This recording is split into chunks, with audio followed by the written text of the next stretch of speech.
J'ai beau avoir voyagé un peu partout autour du monde, il y a certains paysages qui me manquent toujours un peu. Des lieux qui me rappellent qui je suis. Et j'aime bien cette phrase d'Orelsan qui dit « Au fond, je crois que la Terre est ronde pour une seule bonne raison. Après avoir fait le tour du monde, tout ce qu'on veut, c'est être à la maison. »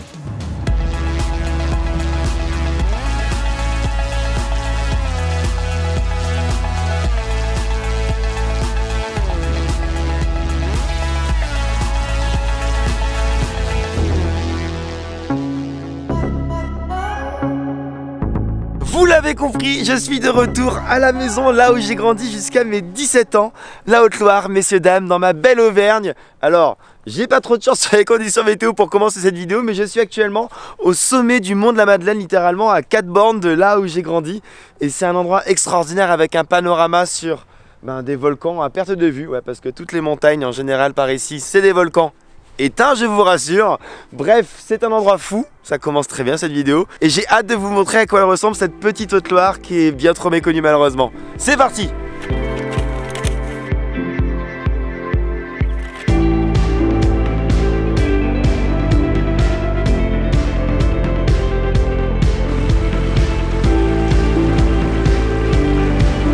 Tout commence pour moi à Retournac, la ville qui est juste derrière moi actuellement, donc ça me fait trop bizarre de vous montrer Retournac parce que pour vous rendre compte que j'ai passé 17 ans de ma vie ici, donc de faire une vidéo à Retournac, c'est un peu comme si la boucle était bouclée. Bref, Retournac c'est là où j'ai grandi, c'est 2000 habitants environ, et d'ailleurs de façon plus globale, la Haute-Loire c'est un peu moins de 250 000 habitants pour 5000 km² de superficie environ. Ce qui veut dire que tu as une soixantaine d'habitants en km² ici. À titre de comparaison, en France c'est un peu plus de 100 habitants en km². Et toujours à titre de comparaison, ouais le mec aime faire des comparaisons, en Ile-de-France c'est plus de 1000 habitants en km², ce qui veut dire qu'il y a 15 fois moins d'habitants au km² en Haute-Loire versus en Ile-de-France. Donc vous le comprenez bien, la Haute-Loire c'est avant tout des grands espaces et on verra ça un petit peu après dans la vidéo. Mais concrètement, moi ma jeunesse c'était ça quoi. Bref, maintenant je vais vous présenter deux personnes qui ont eu un rôle très important dans ma vie. C'est le cas de le dire, dans le simple fait d'avoir une action de vie. C'est parti. Patrick et Christine. Et bonjour. Bienvenue en Haute-Loire. Bon, papa, maman, est-ce que vous pouvez vous présenter à la foule s'il vous plaît? Moi je m'appelle Patrick, je ne suis pas originaire de la Haute-Loire, je suis une pièce rapportée, je suis originaire de Montbazillac en Périgord. Et Christine? Et moi je suis un pur produit de la Haute-Loire depuis des générations et des générations. Ouais. Une retournacoise, voilà. Ça fait 30 ans que vous êtes là. Ça fait 30 ans qu'on est là. Voilà. Et qu'est-ce qui fait qu'on est si bien ici? Parce que 30 ans ça commence à faire. Tout est bien ici. Tout est bien. Bon dans le couche. Y a rien de négatif, regarde les chauvins. C'est quoi tout? Le cadre de vie. Ouais. C'est sûr qu'on vit dans un cadre de vie qui est quand même bien protégé et très agréable. Ouais. La montagne. La montagne, on a beaucoup de balades, des sites exceptionnels comme le Puy. On est loin de rien. Qu'est-ce que vous conseilleriez à quelqu'un qui est jamais venu en Haute-Loire? Quels endroits il devrait visiter? Le Puy-en-Velay déjà. Ouais. Inévitable. Notre préfecture qui est trop belle. Ouais. Alors, vraiment c'est quelque chose. C'est le Rio de la Haute-Loire avec. De quoi, le Rio de Janeiro? J'ai jamais entendu ça de ma vie. Le Rio de la Haute-Loire, j'aime beaucoup. Il y a quoi d'autre à part le Rio de la Haute-Loire? Le lac bleu. Le lac bleu, ouais, ça c'est cadeau. Le lac de Saint-Front, la Madeleine, le château d'Artias. Maman, t'es un peu petite si je me mets là. Donc, oh mais là, c'est un gros plan. Parce que Christine fait à peu près 1m20. Non mais les bras. Au garrot. 1m56. Oh, c'est qui l'enfant le plus stylé des trois quand même? Les trois. On va dire que c'est un cocktail. Allez. Non, parce qu'en général le premier c'est un peu le brouillon, qu'on soit bien d'accord là-dessus. Deuxième moyen, ouais. Mais s'il y a eu un troisième, c'est que la deuxième personne elle convenait pas trop. C'est ce que tu crois. C'est ce que je me dis toujours. Ça fait plaisir de le croire. Bon allez, je vous laisse un peu. Bisous. Bisous bisous. Maintenant, accrochez-vous, parce que je vais vous présenter certains des lieux que j'adore particulièrement en Haute-Loire, et ça commence par un spot qui va littéralement vous casser la rétine.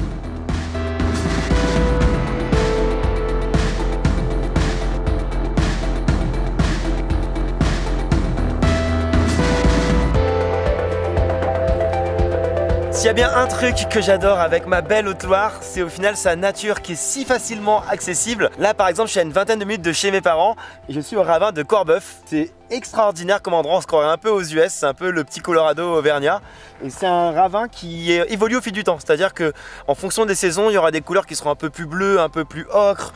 Bref, on peut faire une randonnée autour afin de découvrir le ravin sous ses plus beaux aspects, parce que c'est quand même 40 mètres de hauteur plus ou moins. La petite balade elle dure environ 1h30, 2 heures, et elle vaut le détour. Hein. Et juste pour l'anecdote, ça date quand même d'il y a 40 millions d'années en fait, parce qu'à l'époque il y avait un immense lac qui couvrait les alentours, et donc ça c'est les résidus, tout ce qui reste au final de ce fameux lac de l'époque. Ouais, bref, c'est vraiment canon, et ce n'est pas les US, c'est la France, et plus particulièrement la Haute-Loire.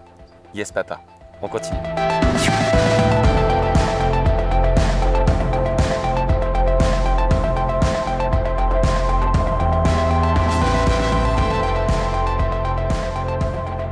Le Puy-en-Velay, c'est la préfecture de la Haute-Loire avec environ 20 000 habitants. Donc c'est une ville toute petite, toute mignonne, où il y a des noms de rues assez bizarres déjà, hein, visiblement. Du genre rue derrière l'ancien musée. J'ai passé par là, du coup. C'est magnifique le Puy-en-Velay, hein. C'est une ville médiévale, il y a des pavés de partout, on adore. C'est connu mondialement, ouais, je dis bien mondialement, parce qu'en fait c'est le départ historique en France du chemin de Saint-Jacques-de-Compostelle. C'est un pèlerinage pour les chrétiens, un des 3 principaux d'ailleurs avec Jérusalem et Rome. Donc ici il y a des dizaines, des centaines de personnes qui viennent chaque jour afin de débuter un périple assez long, puisque si tu fais les 75 étapes qui t'emmènent tout à l'ouest de l'Espagne, en Galice, t'en as quand même pour plus de 1500 km. Donc les gens ils sont chauds bouillants ici, c'est le cas de le dire. Et vraiment le Puy c'est une ville magnifique, tu pourrais te croire dans Game of Thrones. Donc si vous avez l'occasion de venir en Haute-Loire, venez en Puy-en-Velay. Une petite journée ça suffira pour se balader. Mais je vous promets, vous ne regretterez pas.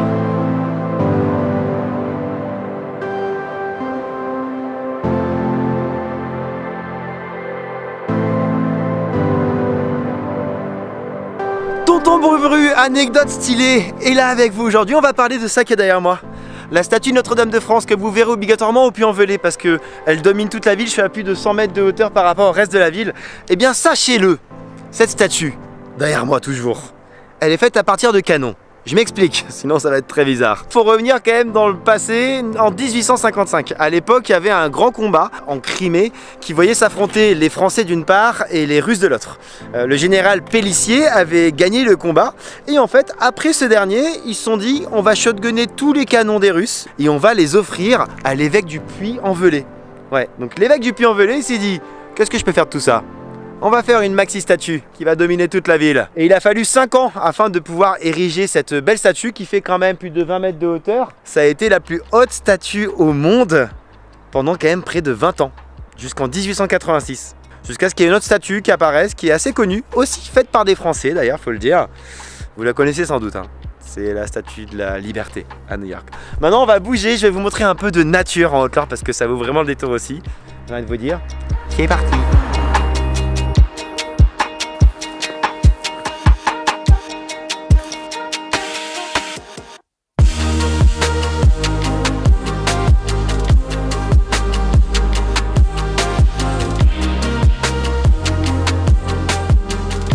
Bon, si vous me suivez depuis quelques temps, vous savez que ma définition du tourisme de luxe, c'est pas forcément dormir dans les hôtels 5 étoiles, mais plus avoir des lieux que pour soi. Et pour ça, la Haute-Loire, c'est une dinguerie. Regarde-moi ça, je suis actuellement au lac Bleu et je suis solo du ghetto. Et ce lac Bleu porte plutôt bien son nom, c'est vraiment extraordinaire, ça te casse la rétine. Et ça, c'est à peine 20 minutes, une demi-heure du Puy-en-Velay où j'étais juste avant, enfin bref. Et c'est ça la beauté de la Haute-Loire, c'est que c'est un endroit qui est préservé, qui est magnifique. Et rien que pour ça, je suis fou amoureux de mon département. Donc voilà, si vous venez ici, venez au lac Bleu, ça vous fera du bien à votre rétine, promis. La Haute-Loire, bah, j'avais prévenu au début, hein, c'est vraiment très cool. J'ai menti à personne. Allez, on continue. Ce qui est bien quand tu reviens chez toi, c'est que tu fais toujours de nouvelles découvertes. Et là, j'ai décidé de me laisser surprendre par Brice, qui va m'emmener voir une petite pépite que je ne connaissais pas. Je suis de la Haute-Loire. Ouais. J'ai grandi à Saint-Germain-la-Prade, à côté du Puy, un petit village. Et puis j'y suis revenu après mes études avec la farouche envie de venir travailler en Haute-Loire. Pourquoi? Ah, parce qu'on est attaché à son pays. Et moi j'aime beaucoup la Haute-Loire, j'y suis vraiment attaché. Et où est-ce que tu m'emmènes là? Alors là on va à une cascade, ouais. La cascade de Souterros. D'accord, ok. Très jolie cascade qui coule sur des orgues basaltiques, c'est assez spectaculaire. Ah oui, on est sur du spectaculaire là. On est vraiment sur du... Voilà. Tu vois le Grand Canyon aux US, c'est un peu en dessous. Ouais, c'est ça, c'est un peu en dessous.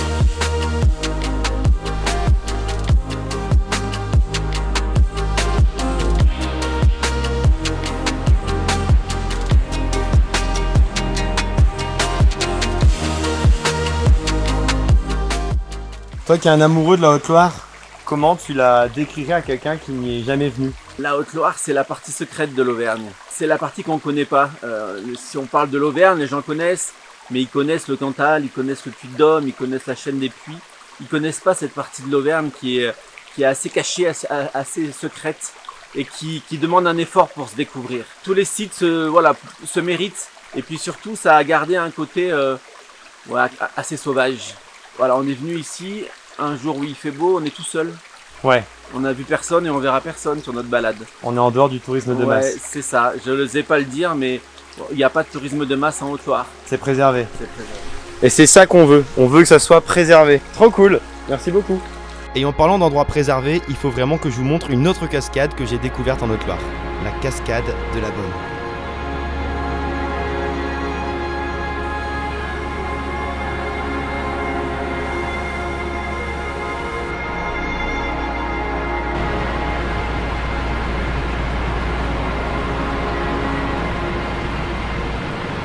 Après cette petite parenthèse nature, je me suis rendu à Sogg.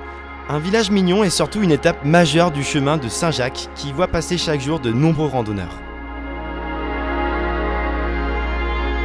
La question c'est, pourquoi est-ce que vous faites le chemin?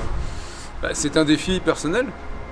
Ça fait très longtemps que j'avais envie de faire le chemin de Compostelle. C'est pour découvrir des coins de France qu'on ne connaît pas. Ok, et pourquoi être parti du Puy? Parce qu'il y a d'autres départs? Non, parce qu'on nous a dit que le Puy c'était un des plus beaux départs. Le circuit du Puy jusqu'à Saint-Jean-Pied-de-Port est quand même assez réputé. Vous faites tout le chemin? Ouais, ça y est, mal barré aujourd'hui. C'est le deuxième jour, on a mal aux pattes. Et vous prévoyez combien de temps du coup? On pense 2 mois jusqu'à Compostelle. Ouais. D'accord, ok.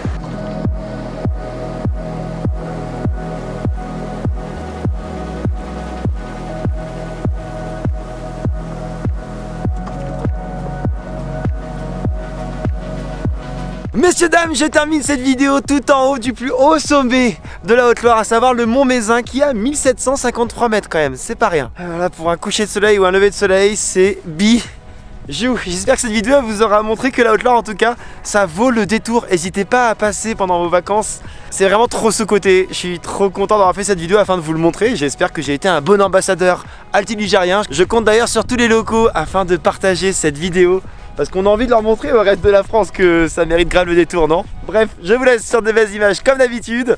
Et surtout, n'oubliez pas de neige. Peace!